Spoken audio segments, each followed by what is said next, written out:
Just did a video on the footings. I'm gonna do a video on the shoring and kind of bracing that I had to do to leave this structure in place.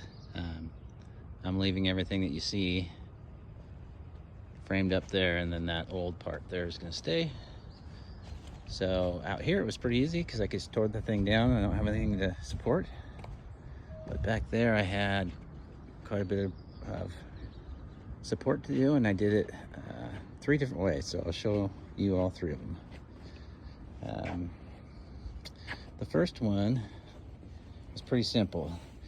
Where the post is not in a footing and it can be supported on the ground, I poured a little footing underneath here. So that's, I can't remember what it is. It's probably 2 by 2 and probably 12 inches deep. And then I put a pier block on top of it and posted up. In here I could cantilever, and I wasn't worried about that extra 2 feet. Actually, it's more like 32 inches, but I wasn't worried about it. Not a lot of weight above. So I just did a cantilever post. The second type of shoring I had to do was these guys here. This is, I'll go a little wider here. This is basically, it's as you can see by that guy, it's a 4 by 12 that spans. There's some blocks that go down to a pier block, and the pier block is just on the sand down underneath those blocks. And then I had to dig another one in over there, and so there's a pier block over there, and then I span it with a 4 by 12, and that takes the column on up to the structure.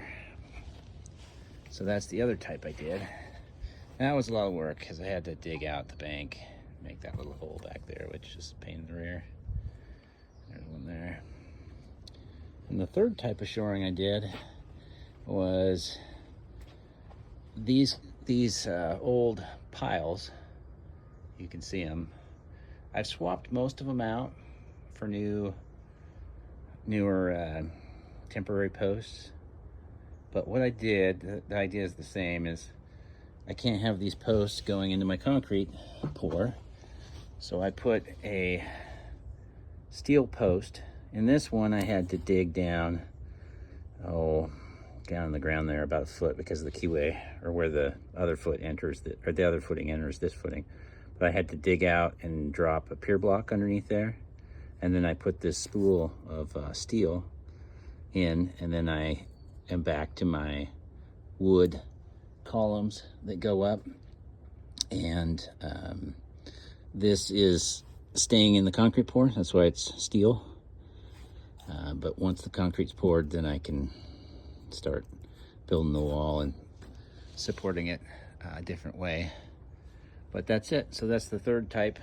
You can see here, there's the third one. Same deal. Is it that white and black little column right there is supporting that post, but that gets poured in with the concrete and goes away. Well, not goes away, but always stays there. So once I'm poured, then everything else is going to be wood. So that's what I got going on. A lot of work, but it was also fun for me. All right, that's it.